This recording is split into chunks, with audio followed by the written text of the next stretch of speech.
What's up guys, it's Josiah Novak from thetruetransformation.com. Today's video is all about how to implement carb cycling and whether or not you should even bother with carb cycling. Is there any hype worth believing about carb cycling? And just to figure out if carb cycling is something you should do. All right, so let's jump into today's video. Let's go.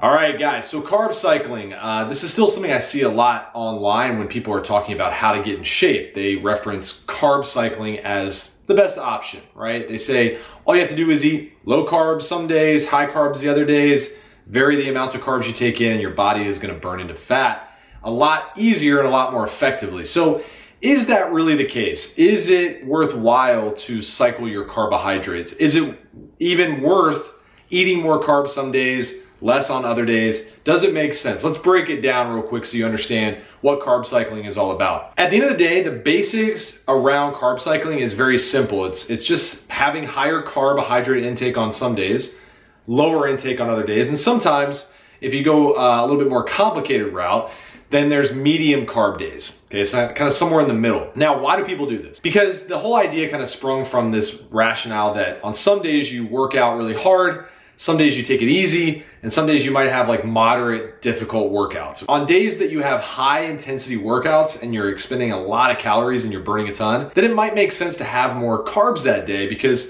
you're burning more calories, right? You're using those carbs more effectively and you're gonna tap into those carbs and need more carbs because your workouts are more challenging. On days you're resting and just kind of taking it easy, not doing a whole lot, it doesn't make sense to have the same amount of carbohydrates as you would on higher carb days. So that's where this whole carb cycling thing came into play, because people said, well, it would make more sense to have some days that I take in more carbs, some days where I take in less and don't need as much, so that I get leaner and in shape more effectively. There's also the version of medium carb days. This is where you might do a light workout. Maybe you go for some cardio, or you go for a walk, or you go for a bike ride, and you're not expending a ton of calories because it's a more moderate intensity workout, but you might need more carbs than your lower carb days. Now, if all this is sounding confusing, like I totally get it, right? Because at the end of the day, my opinion is that you don't need to implement something this complicated to get really good results from a fat loss plan. Are there benefits to carb cycling? Sure. I'm gonna walk through a couple right now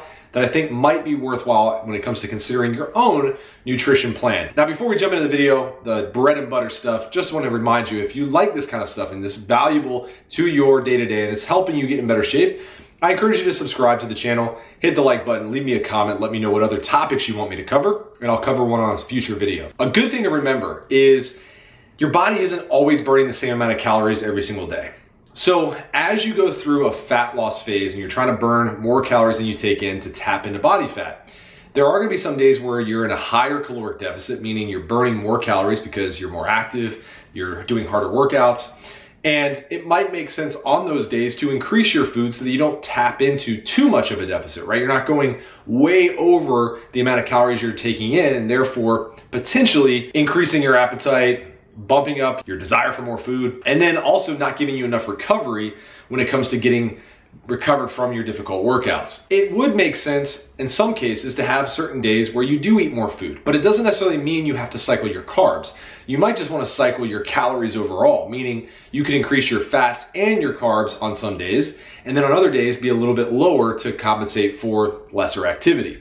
It's really up to you. At the end of the day, what matters the most when it comes to losing fat is that you're eating healthy food and you're getting the right amount of calories and enough protein, enough carbs, and enough fats to sustain your bodily functions, repair muscle, and be able to fuel your workouts as you're going through the process. As you start to lose body fat and your metabolism starts to adapt to your body losing fat, it's gonna slow down. And what we like to do in certain situations where you've been at a certain amount of calories for a period of time is do what's called a refeed. This is just spiking up your carbs, bringing up your calories for a couple days, maybe even a week, to get your metabolism back to being able to handle more calories. So this is another positive when it comes to carb cycling, is that you're not always in a lower calorie range. You're sometimes bringing things up via carbs, and that can help keep your metabolism super healthy. Unfortunately, it does become complicated where some days you're low carb, some days you're high carbs, some days you're medium carbs, and it becomes a difficult juggling act that honestly only really fits most like advanced athletes who can track all this stuff religiously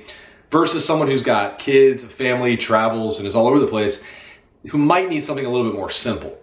If you do want to experiment with carb cycling, I recommend starting with a high carb, low carb approach, meaning for a few days in a row, you have a low carb approach where you're taking in less carbs, maybe keeping the calories the same and just increasing healthy fats to compensate for less carbs.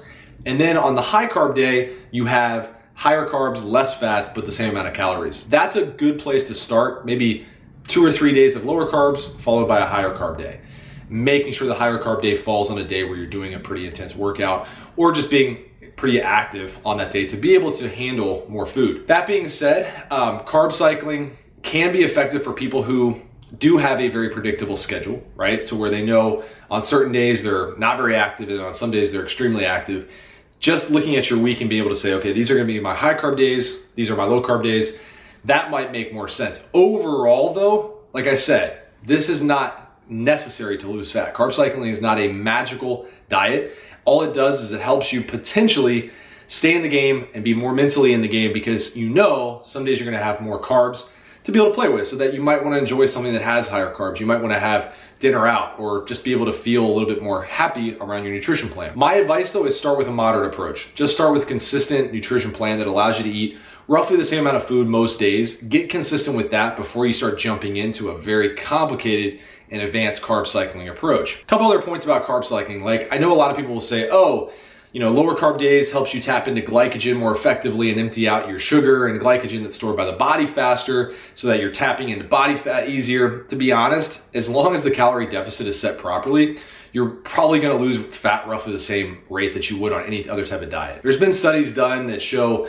whether you follow a high fat or high carb approach, as long as the calories are where they need to be, your protein intake is where it needs to be, and your activity is where it needs to be, you're burning the right amount of calories, you're taking in the right amount of calories, and you're eating healthy food, you lose fat roughly the same rate, okay? That's just the truth. I've worked with clients for over 15 years, and I've seen all different types of dietary approaches work. It's just gonna come down to what works for you and your lifestyle, what types of foods you really like to eat, what really makes sense from a lifestyle and like social perspective. If you have preference for more carbohydrate-rich foods, if your energy is being increased or damaged by higher carbs, or if you prefer higher fats. A lot of these things just factor into what I call the customized approach for you.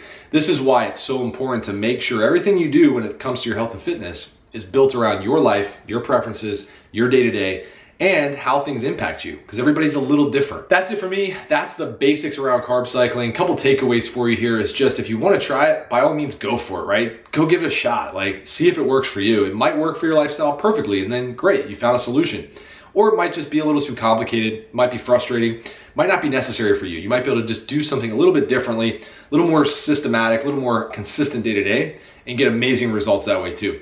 Either way, I hope this video helped. If it did, leave me a comment below, subscribe to the channel, and hit the notification bell to get notified every single time I release a video. We release videos Monday, Wednesday, Friday.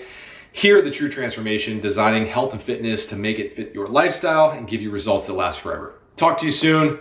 I'm Josiah Novak. Peace.